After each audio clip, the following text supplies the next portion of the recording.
Hola a todos, espero que estén muy bien. Con relación a la primera pregunta,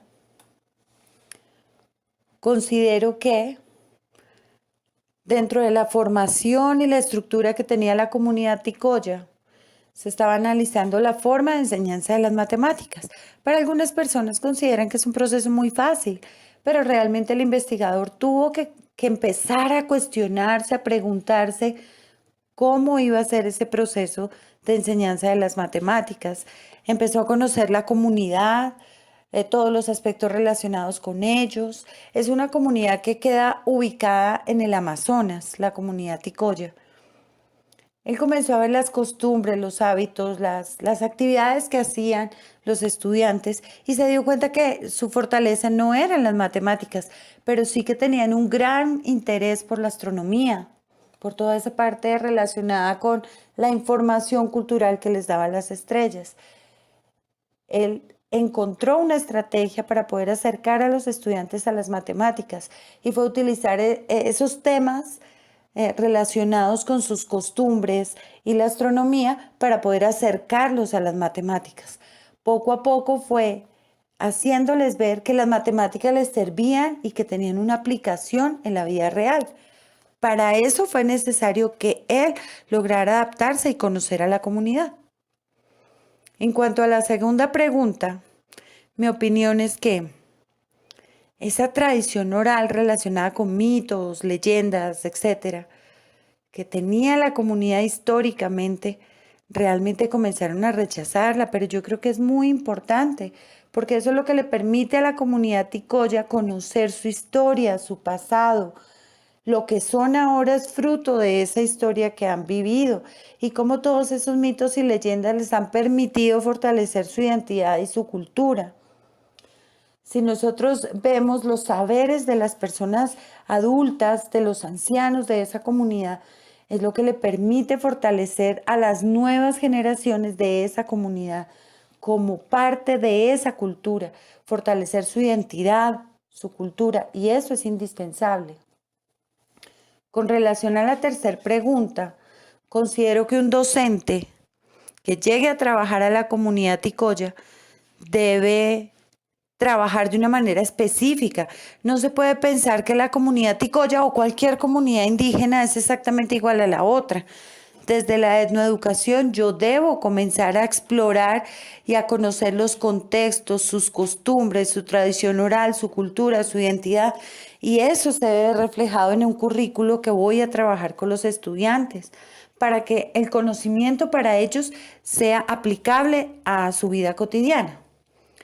En cuanto a la cuarta pregunta, pienso que el papel de un etnoeducador al llegar a un contexto como estos no es simplemente brindar o impartir cierto conocimiento, no, es necesario involucrarse con la comunidad, conocerla y basado en los conocimientos de ellos, en sus experiencias de vida, yo debo comenzar a construir un plan curricular de tal forma que el sistema educativo de la escuela se adapte a las realidades que vive esa comunidad.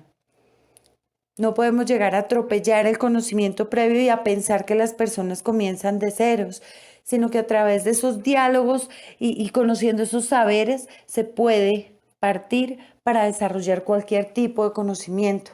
Para mí como educador es importante fortalecer y recuperar esa tradición oral, esa cultura y esa identidad, para que ellos no solamente crezcan como estudiantes, sino también como miembros de una comunidad.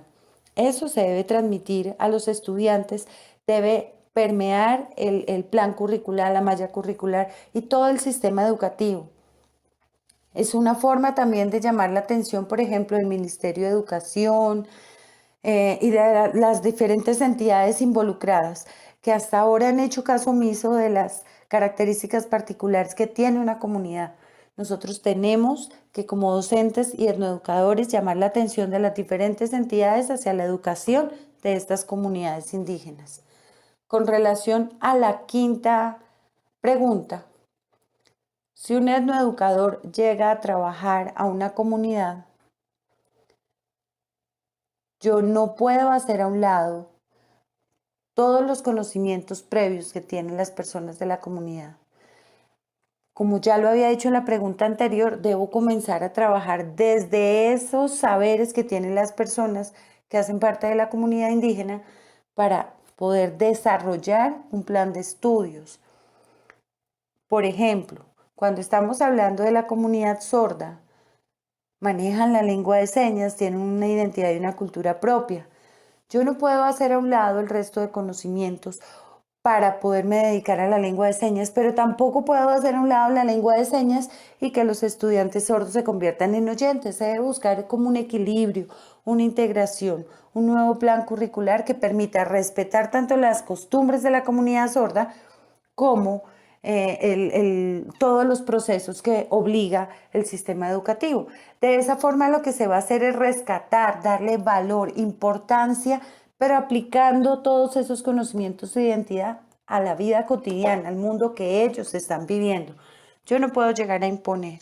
Lo primero es hablar con las personas de la comunidad, conocerlas, para poder manejar el contexto, manejar el conocimiento y a través de esa interacción construir nuevos conocimientos.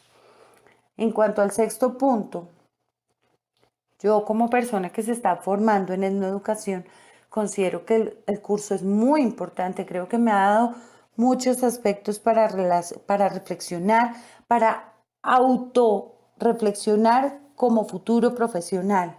Creo que han sido conocimientos muy importantes. En todas las actividades he aprendido diferentes conceptos que me permiten relacionar siempre esos conceptos con la comunidad sorda, comunidad en la que yo hago parte, ¿no?